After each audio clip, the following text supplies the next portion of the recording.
The Light Side of Dark Tourism: How Dark Tourism Can Benefit Humankind by Jordan Haas.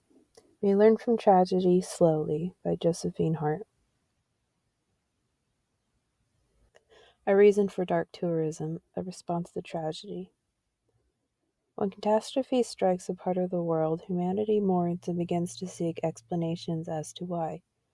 Many may feel drawn to visit the physical location to better understand the context of the tragedy, to pay respects, or to obtain a better understanding of one's heritage. To do this, millions are willing to travel across the world to place themselves in the very same spot as those who have died or were negatively affected. This travel could lead to what researchers John Lennon and Malcolm Foley coined in 1996 as dark tourism, which refers to the intriguing phenomenon by which sites of death and disaster become transformed into sites of popular tourist attraction. However, it is only when conducted with sensitivity and respect that dark tourism provides visitors with the opportunity to gain perspective on the causes and effects of past human tragedies. This understanding of tragic historical events can promote social awareness to help prevent future catastrophes from occurring. The history of dark tourism is thought to be a new fad of tourism and is nowhere near a new phenomenon.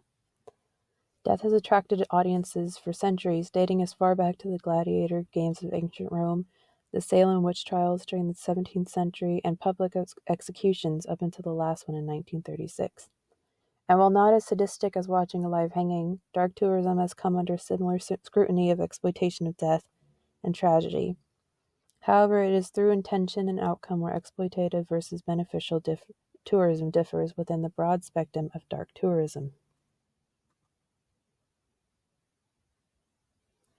The Shades of Dark Tourism. Philip Stone's Spectrum of Dark Tourism. The spectrum of dark tourism was first mapped out by scholar Philip Stone in his 2006 article, A Dark Tourism Spectrum Towards a Typology of Death and Macabre-Related Tourist Sites, Attractions, and Exhibitions. The lightest side of the spectrum includes sites associated with death and suffering, but orientated around entertainment, such as a haunted house or a tour of Dracula Park in Romania. In contrast to the darkest side of the spectrum, which includes sites of death and suffering, but orientated around education, such as Auschwitz, Poland. Some spectrum is important in contextualizing the arguments of exploitation. The exploitation of death-related visits can be seen within the more entertaining side of the spectrum. Macabre entertainment may include ghost tours, such as the popular tour of the haunted ship, the Queen Mary. These locations are death-related but are under a different set of circumstances that may not require such delicate nature from its visitors and advertisers. However, the further down the scale or spectrum, the more serious the circumstances of its destinations. Locations on the darker side of the spectrum require more emotional and behavioral sensitivities from its visitors. These locations are also education-based. Some of the most visited of the darkest of destinations are the Chernobyl nuclear plant near the city of Pripyat, Ukraine, the Auschwitz-Birkenau Memorial Museum in Poland, and tours of the cities of past World War II bombings, Hiroshima and Nagasaki, Japan. Visitors' intention should include meaning-seeking motives such as a sense of social responsibility, examples helping, recovery activities, identity construction, emphatic identification, and commemoration, to the most sensitive of locations. Experiencing the physical connection within dark locations allows a better understanding of the complexities of the situation, as well as the increase in the chances of humanitarian works to more recent tragedies. After visiting a place of disaster, some tourists offer help, or tourists choose a disaster site destination with the objective of helping with reconstruction works. However, physical or financial assistance is not always absolutely necessary in order to visit these locations. Some are drawn to existential meaning. Professor Jeffrey S. Podenstein, who specializes in dark tourism at Franklin and Marshall College, justifies the participation of dark tourism by stating, people are trying to understand dark things, trying to understand things like the realities of death, dying, and violence. They look at this type of tourism as a way to prepare themselves. The desire to visit such dark places is a broad spectrum. Visiting locations of past tragedies can take a significant emotional toll on the visitor.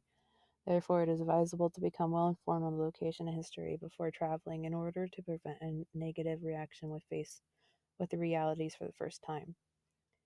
The tours through the darkest locations in the world are difficult for many to experience, but they remain incredibly important to provide context and experiences that are unattainable through any other medium. However, not all see dark tourism as an ethical practice or an excuse for existential answers. Some understandable and reasonable arguments made against dark tourism fall under this concern of exploitation, both from the tourist and touring companies / marketing strategies that sell the location's dark past as a way of economic growth. This counter-argument has its merits, as participating in dark tourism can easily blur the lines of what is ethical and what is not. Evidence of non-ethical behavior came into light after a photograph of 3 female tourists were shown sighthiling in front of the former concentration camp of Auschwitz, released back in 2018. Additionally, there are examples of financial exploitation or inappropriate items being sold, such as a cheese platter, within the gift shops located in the National September 11th Memorial Museum in New York City, that have come under similar scrutiny. These actions are reprehensible as they are exploitative and disrespectful to such sensitive locations and to all those affected. However, it is unfair to label all forms of dark tourism as such, as many organizations maintain a free entry upon visit, an emphasis on education, as well as an enforcement of etiquette and rules of order to best discourage disrespectful behavior. As shown in Stone's spectrum, the darkest of locations are education-oriented and as such do not advertise the locations of the darkest caliber as entertainment suitable for the young nor the light-hearted. Unfortunately, no matter how well implemented, proper and respectful etiquette may be difficult to enforce upon every visitor.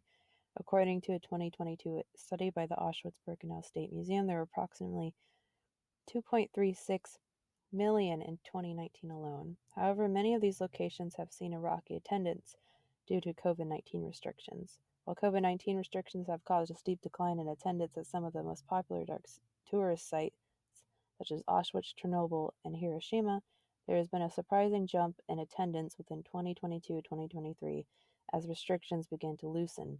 The increase in visitors to the sites raises questions about the public's interest in humanity's mortality and the future of dark tourism post-COVID. When comparing the visitation numbers to the Chernobyl exclusion zone in 2020 to 2021, the number of visitors more than doubled within 1 year.